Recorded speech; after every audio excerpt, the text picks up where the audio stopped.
Hi, welcome back to this course on infrastructure finance. This is lecture 24.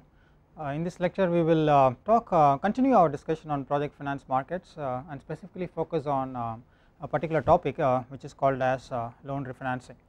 But before we actually go on to the topic of this lecture, we will try and discuss the thought questions that we actually put forward in the previous lecture. So the question number 1 was, should the advisor and arranger roles be done by the separate organization or the same organization, and what are the advantages and limitations of both the approaches. So when we really looked at project financing transaction in terms of raising money from the lenders, we looked at various parties who will be involved in the transaction, and then when we looked at the different parties, we came across, if you go back to the previous lecture, we looked at the different roles called the advisor and the arranger. So an advisor is somebody who actually advises the borrower in terms of going ahead and structuring with a particular transaction, and arranger is somebody who actually interacts and negotiates with the different lenders in terms of arranging the money for the project. Now the question is, should the advisor and the arranger be one and the same, or if we have that kind of an arrangement, what are the advantages and limitations. So there are two ways to really look at it. One is we actually have one person doing both the advisor and the arranger role, and then we have two different entities doing the advisor and arranger role. Let us try and look at what are the advantages and limitations of both the approaches. Let us look at the first approach, where you have the advisor is separate and the arranger is separate. So in this case we will have a situation where the project finance company or the borrower will have to interact with two different parties. Okay. So dealing and coordinating with these two different parties is actually going to be a little bit of a difficulty, right. So that needs to be taken care of. And then when we actually have an advisor who is not actually going to make any financial investment in the project, then obviously it gives it actually sends a signal to the arranger that there is no commitment on the part of the advisor to actually put a financial investment in the project. So therefore the arrangers might actually feel that is it possible that the advisors are actually pushing ahead a very risky project, because if you look at it, an advisor to the borrower will probably have a lot more information about the project as compared to what the information that they are prepared to give it to the potential borrowers, that is the arrangers. So therefore if these are two separate entities, then obviously the arrangers might feel that that could be potentially risky projects which advisors are pushing it to the arrangers to fund, which might not be really good from a long term perspective. So therefore the arrangers might feel a little concerned if the advisors do not really have a financial commitment or investment in the project. The second issue could be the advisors are paid in terms of the ability to find an arranger. So the advisors are paid a success fee if they are able to find an arranger who is prepared to raise money for the project. So therefore the advisor might actually then put forward conditions which can be very beneficial for the lenders, but might not be very beneficial for the borrowers. So therefore the advisors, in order to make the transaction successful, might actually try to fall in favor of putting a structure that favors the arrangers, because the success fee is paid only if the arrangement if the arranger deal is concluded. So therefore this can potentially lead to a conflict where the advisor who essentially will have to work in the interest of the borrower might actually end up putting in a deal which is more favorable to the arrangers. So this is basically point of conflict. Okay. So this method where you have both of them separate is called as specialization there are specialized roles for each of the participants. This is the specialization model, and these are some of the limitations of this. Now what are the advantages of having this as separate? So when you want to really look at advantages of having this as separate, we go to the next model, which is where the advisor and the arranger is performed by the same party. What are the limitations of advisor and arranger being together? So one of the limitations of they being together is they actually want to try and put forward a financial structure which might not be cost effective for the borrowers. So the advisor, who essentially has the interest of the borrower, and if the advisor and the arranger are the same, in essence if the arranging banks continue to provide advisory services as well, then there is an interest on the side of the arranging banks to put forward a financial structure that favors the arrangers more as compared to the borrowers themselves. So when you actually have an integrated model like this, so this is an integrated model,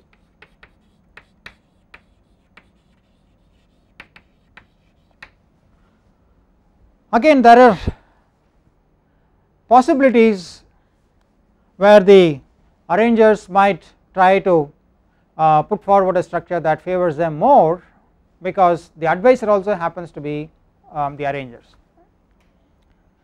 So therefore an advantage of keeping them specialized is, and having different parties do separately an advisor and arranger transaction, it helps to bring in a certain certain amount of checks and balances into the system. It helps to ensure that there is somebody who can actually in some sense take the interest of the borrowers and not only the interest of the lenders. Okay, the second question is the advisor is provided a success fee upon financial closure.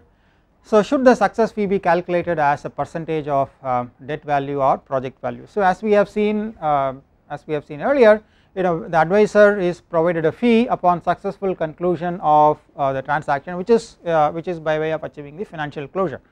So when such a success fee is calculated, should it be calculated as a percentage of the debt value, or should it be calculated as a percentage of the project value? Okay. So the answer is the success fee should be calculated as a percentage of debt value. Why? Because of the two simple reasons. Right? First is, if you look at the project value is nothing but value of debt plus the sponsor's contribution, which is your equity.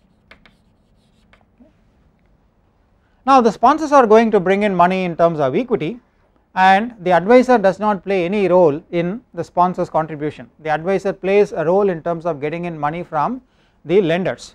Now if you actually calculate a success fee based on the project value, that means we are also considering the value of equity as a part of it. So the question is, why should the advisor get a fee that includes the equity contribution also, for which he does not play any role? The equity, the raising equity, the advisor does not play any role in raising equity, so why should he get a compensation? That is reason number one. So reason number two is, obviously the advisor will be motivated to raise to get more advisory fees for him, and that will actually be possible if the amount of debt involved in the transaction is high. So more amount of debt means higher will be the success fee for the advisor. So therefore if the success fee is calculated as a percentage of debt value, then the advisor will be in a position to have a gearing ratio that has the highest amount of debt, because his fees depends on the amount of debt that is being used to fund the project. And as we have seen earlier, when the project has the most optimal amount of debt, it benefits the shareholders in terms of higher equity returns. So by calculating success fees as a percentage of debt, we are able to achieve both these objectives. Okay, now let us look at the topic of today's lecture, which is all about refinancing. The first question is, what is refinancing? Let us understand this concept a little better, and then we get into the details of the different forms of refinancing. So broadly speaking, refinancing is nothing but replacing of one set of lenders by others. Okay, now the question that you might have is, why should we actually replace one set of lenders by others? Okay, what could be the various reasons? And there are various circumstances which can arise, which will necessitate to replace one set of lenders by the others. See, for example, the project has a very long life, but then the lenders might not be willing to actually stay invested in the project for such a long life. The lenders being banks might not really have access to very long term funds, so therefore they may want to stay invested in a project for a certain amount of time, and then at the end of it they would like to be, they would like their loans to be repaid back. Now the project at that point in time, when the banks wants to get out of it, might not be in a position to actually repay the loan, because the project might not have accumulated adequate cash flows to repay the principal and the interest of the lenders. So therefore what will the bank do, what will the project do? The project will actually have to obtain a loan from other set of lenders and use that to actually replace the bank. So therefore we are replacing one set of lenders by others. Okay, so one simple reason is the tenure of the project is too long, and the existing set of lenders are not willing to stay invested, or they are not willing to put money into the project for such a long duration.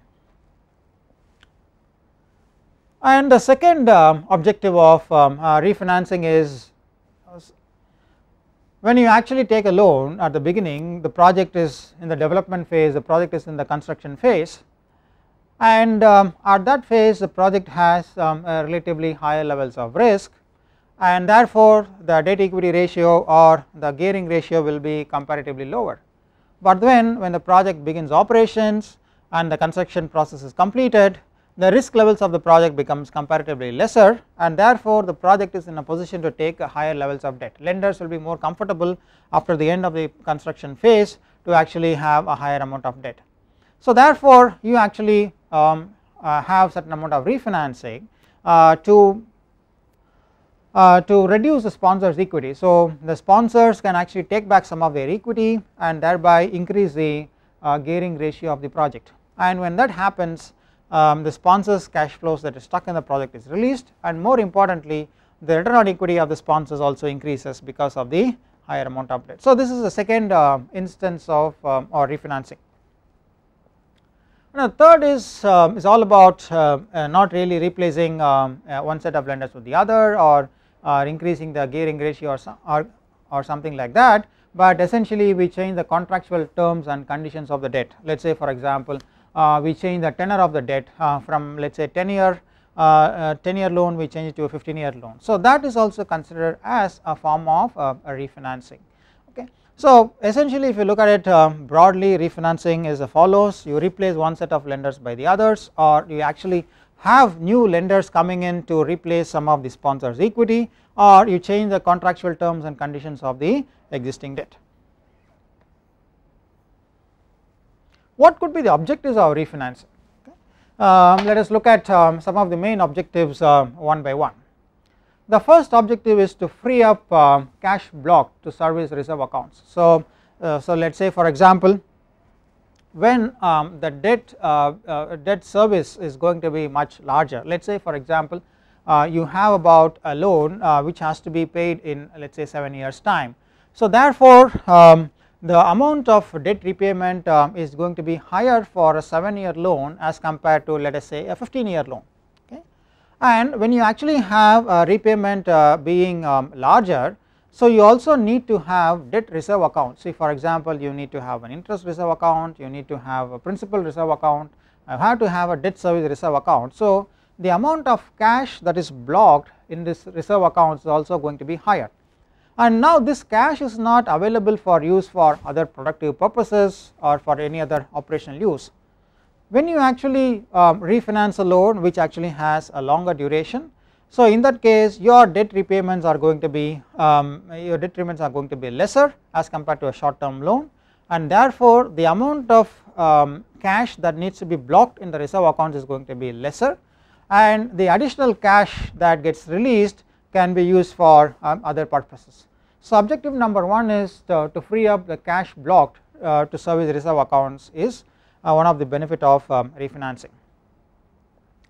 And second is to reduce interest rate spreads.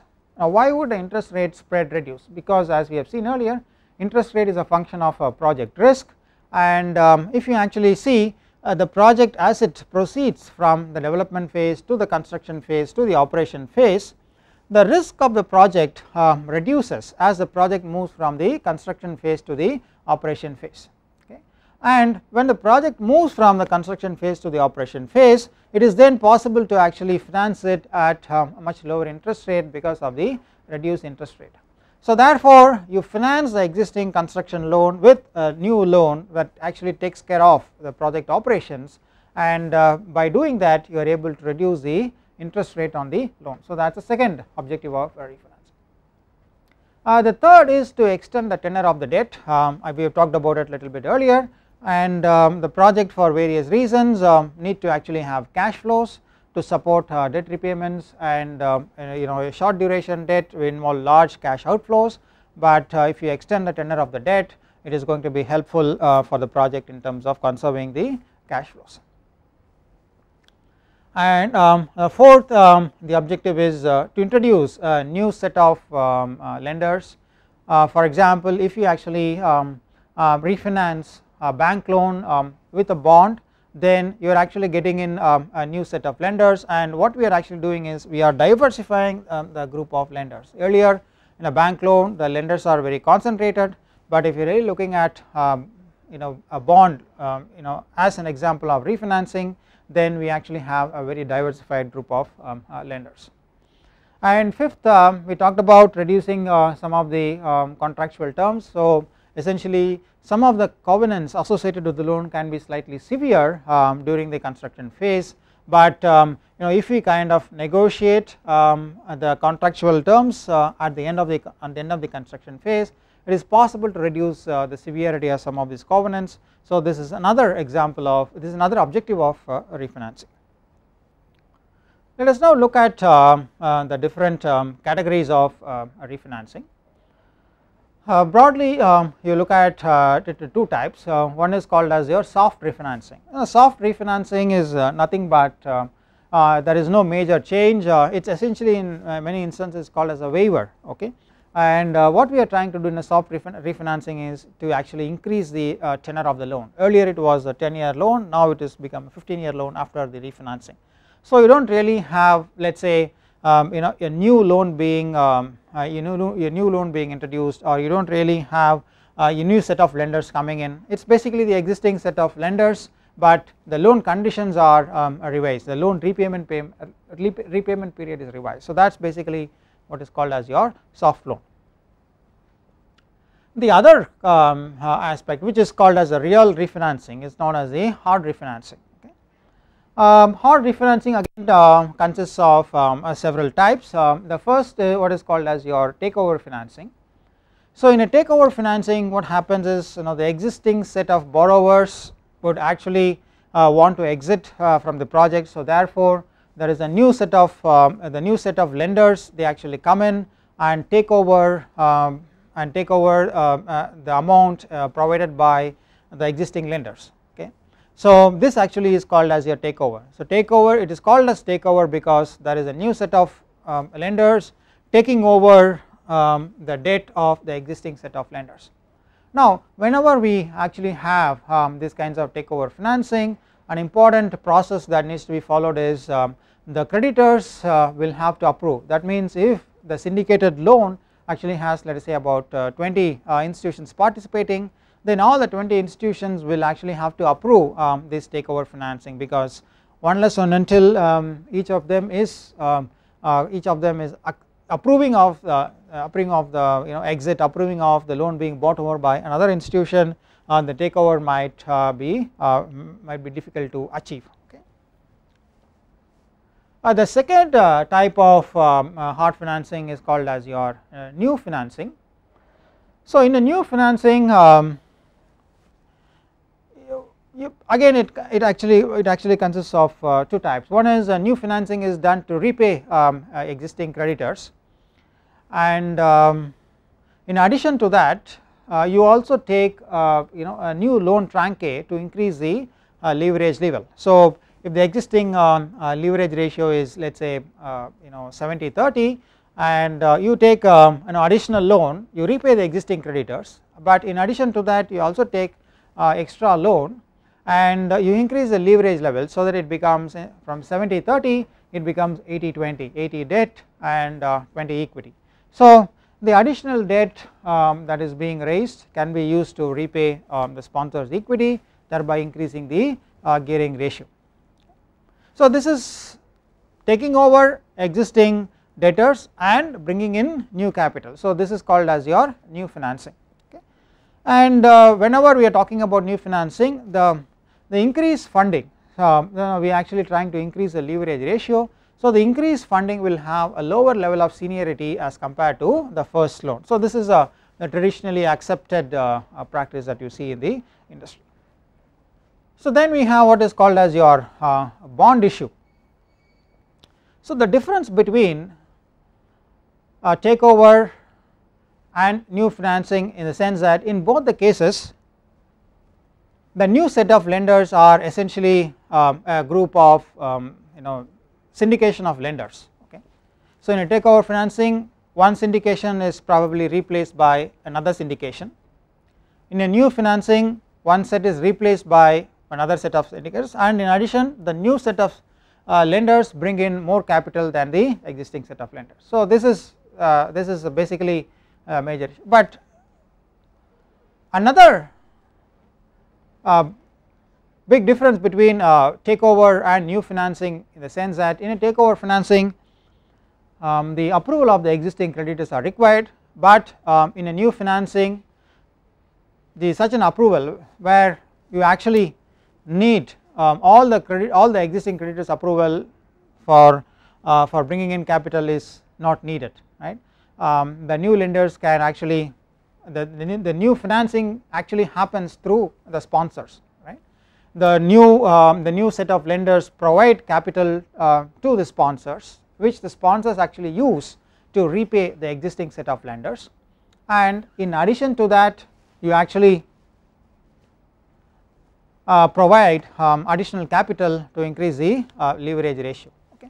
So in essence in both takeover and new financing you actually have one set of lenders replacing the other, but in the takeover financing generally speaking there is very limited interaction between the project company and the new set of lenders. So one set of lenders interact with another set of lenders and then they conclude the transaction, but in the new financing a new set of lenders first discuss with the project company and then the project company buys out the existing set of lenders using the capital provided by the new set of lenders, and therefore there is no elaborate approval of all the creditors that are required as we see in the case of a takeout financing, because at any point in time the borrower can repay the loan from any other source. Okay. So normally these flexibilities exist in a loan transaction. So therefore the borrower by taking money from the new set of lenders is repaying is prepaying the loan at an earlier period, and therefore he is able to he basically avoids the elaborate approvals that are needed in a takeover financing. Now the third category of financing is called as a bond issue. The difference between bond issue and the other previous ways of refinancing is that in a bond issue we do not really have a syndicated group of lenders as we see in the case of takeout or new financing.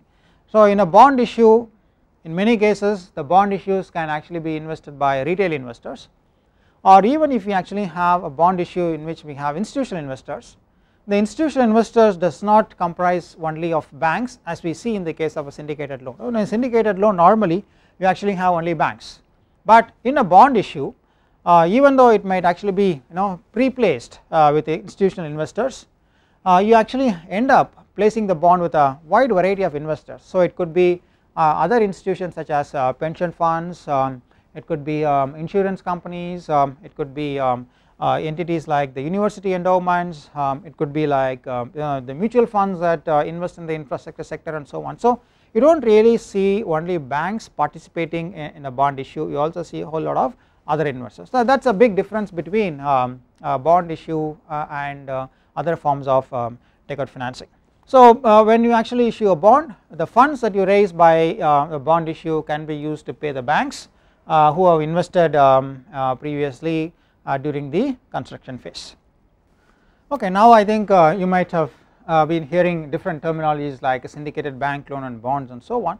I think it is right time for us to actually understand the key differences between the bank loans and the bonds. Okay, so let us spend some time to understand the differences between a bank loan and a bond. Okay, so I am going to let us say compare, let us say bank loans and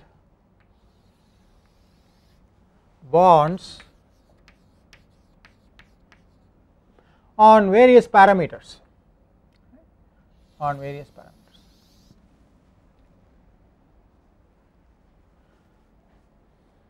Okay, let us first talk about what is a bank loan and what is a bond loan. So bonds are actually provided by a larger group of investors. It can actually be retail investors in addition to banks and other financial institutions, whereas in a syndicated bank loan we have only banks participating.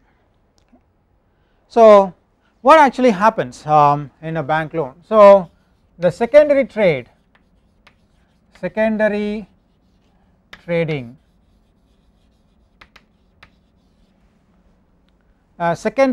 is one bank in a syndicate selling it to another bank in the syndicate is fairly limited, or one bank in a syndicate giving out its loan to a different bank which is not in the syndicate. So that is actually very limited, it does not really happen very often. Okay, so the secondary trading between in a bank loan is very limited or very rare. Okay, it is limited or rare. But whereas in the case of a bond, an investor who purchased a bond originally is free to sell the bond to any other investor who actually expresses an interest in buying that bond. And whenever we have retail investors, the bonds are listed in the exchanges and the bonds become freely traded. Okay, so the bonds are a lot more tradable, they are a lot more active in the secondary market as compared to the bank loans. Okay, so secondary trading, the bonds are active as compared to loans.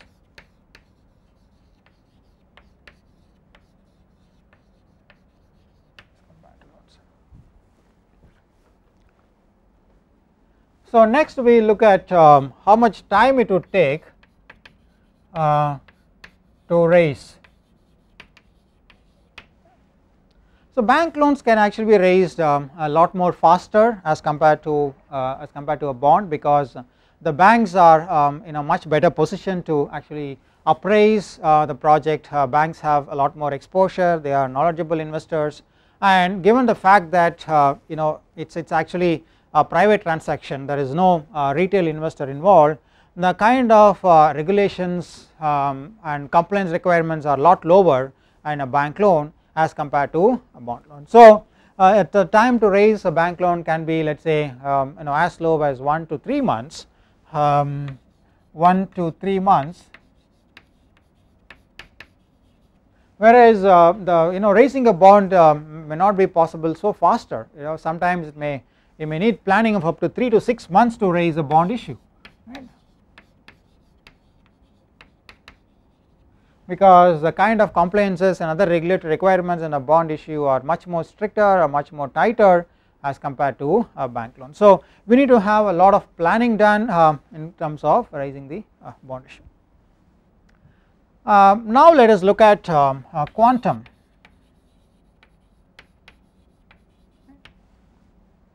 Which is a bigger market? Can we actually raise large amounts of capital in a syndicated loan market, or can we raise large amounts of capital in a bond market? Okay, so bond markets are much more deeper, or bond markets are much bigger as compared to the syndicated loan market. So one is able to raise large sums of capital in a bond market as compared to the bank loan market. So quantum of funds in a bond market is higher as compared to bank market, as compared to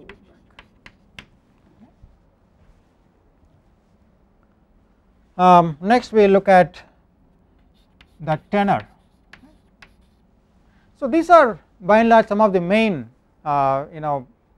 characteristics of loan, isn't it? You need to actually know how long is the loan, you need to know how much time it takes to actually raise a loan, and you also need to know how much can you actually raise, and we also talk about the cost. Okay, we will come to the cost later. Now we talk about the tenor. Okay, that is the period of the loan which actually offers a longer tenure. The bond market actually offers a longer tenure as compared to the bond market, because the institutions that are actually investing in bonds are very different, who are actually looking for long term investment opportunities. So for example, if you have pension funds, insurance funds, university endowments, in some cases mutual funds, they are all looking for fairly long term investment opportunities as compared to banks, because banks do not have access to long term funds. Banks actually have majority of the banks funds are from retail investors, and retail investors do not really provide long term funds to the bank. So therefore the tenor of the loan is higher as compared to bank. In the bond market the tenor is higher for bonds. So this is lower, and quantum of funds. And next we talk about interest cost.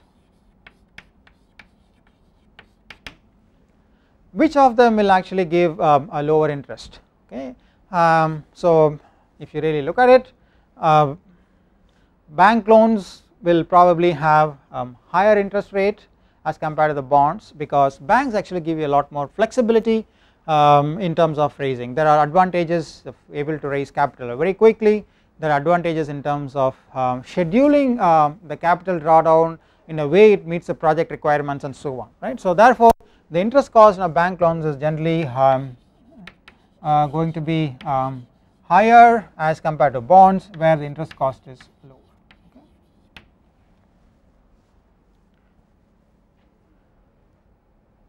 But interest was one cost.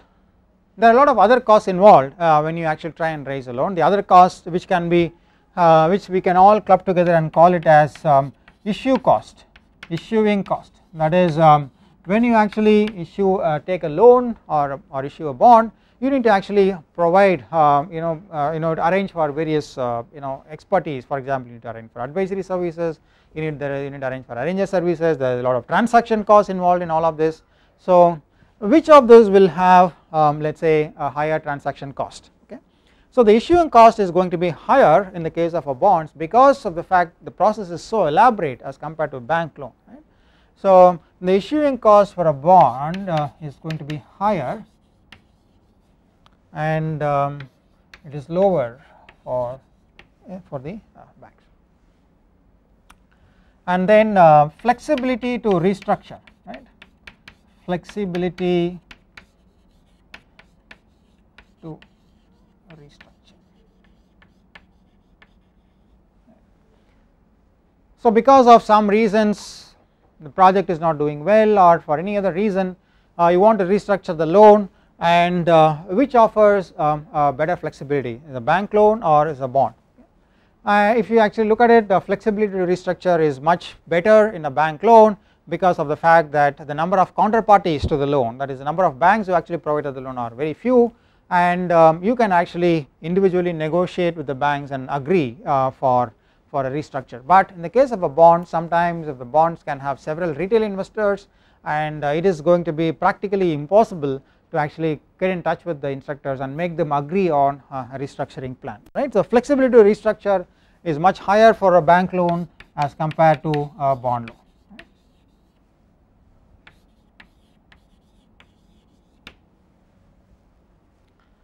What else? Another important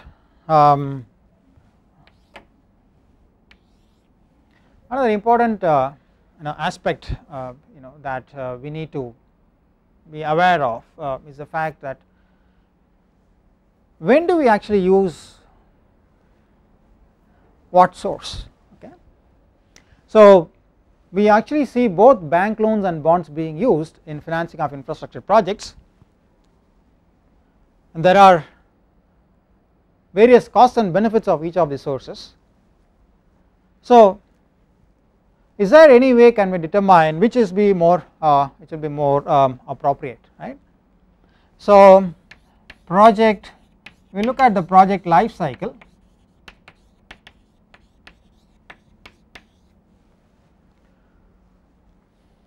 So when you look at the project life cycle, bank loans are primarily used during the construction phase, right? During the construction phase.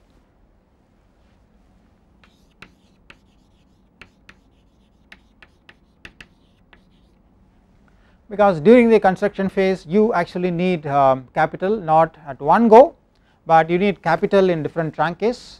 So you can actually withdraw capital as and when you need during the construction phase from a bank loan. So therefore the construction phase invariably people actually go ahead and secure a bank loan, but when the project begins operation phase, then people actually go ahead and use a bond loan to refinance the bank loan, because the construction is complete, then the entire project has been financed, but then the project has been financed with a source of capital that actually has a higher interest cost. So therefore you may want to actually refinance it using bonds which has a lower interest cost, okay? And you do not really need capital in multiple tranches, you need the entire capital upfront. So therefore you are able to finance using bonds, and the need for capital is also for a longer duration, and so therefore the strategy is to actually refinance a bank loan using bonds once a project reaches the operation stage. The question that you may have is why don't we actually use bonds for the construction stage? Okay. The reason is what is called as thing of the reverse arbitrage. Okay, what is this reverse arbitrage? So as we have seen earlier, during construction phase the entire money is not needed upfront. As the construction progresses you need money in different tranches. Now the withdrawal happens over a period of time. In a bank loan you actually start paying interest only when you withdraw the amounts. The loan has been sanctioned, but if you do not actually withdraw, you do not actually pay any interest. You actually pay a small commitment fee, but that is not a large amount. You start paying interest, which is a larger amount, only when you actually start withdrawing. When you actually issue a bond, the entire capital comes to the borrower upfront. The borrower does not really have the flexibility to withdraw capital as and when he needs. Okay. So when the borrower gets access to the entire capital for which the bonds has been issued, then the bondholder will need to be serviced. The interest needs to be paid as soon as the bondholder subscribes to the bond issue, or as soon as the capital is given to the borrower. So the borrower obviously in the construction phase does not need the entire capital upfront, he needs it over many stages. So when he gets capital more than what he needs, obviously he is going to invest in some very safe avenues so that the capital starts getting some returns. But then the surplus capital that is reinvested in other safe instruments will not be adequate to meet the returns expected by the bondholders. So the bondholders will actually need a higher interest rate, and the returns that the safe instruments give is not going to be very high. So therefore the projects start paying interest on the surplus funds, which is more than the returns that the surplus funds give. So this is basically your reverse arbitrage. Okay. So because of this occurrence of reverse arbitrage or negative arbitrage, we do not normally use bonds for the construction phase. So the second question that you might actually have is, why do we actually have to issue bond for the entire amount? Why can't we actually issue bonds only for the amount that we need, and why can't we actually make multiple issues of the bonds? Now that is a fair question, but then as I mentioned here, the issuing cost for a bond issue is going to be high. So each and every time you make a fresh issue of a bond, you are going to incur a higher issuance cost. So therefore you may actually, when you start issuing bonds in multiple tranches, the issuing cost is also going to be very high, and that may actually damage the economics of the project. So therefore to balance out the costs involved, it is normally the most common strategy is to actually fund it using bank loans during the construction phase, and take out and refinance the bank loan using bonds in the operation phase.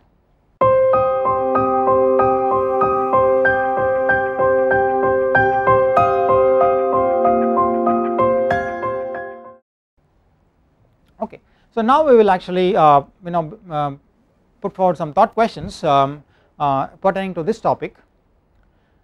Question number 1 is what is the impact of soft refinancing? We actually talked about soft refinancing is nothing but change in the loan tenor, and whenever there is a change in the loan tenor, what is the impact of that? Where do we actually see it being manifested? Okay. Question number 2 is there are two ways if you can actually refinance. You can refinance using a syndicated loan, or you can refinance using a bond loan. Okay. Now what are the advantages of refinancing using bonds as compared to a syndicated loan? So try and take an example of a hypothetical project and see the benefits of using refinancing as well as a bond issue. Okay. So we will discuss these questions in the beginning of the next lecture.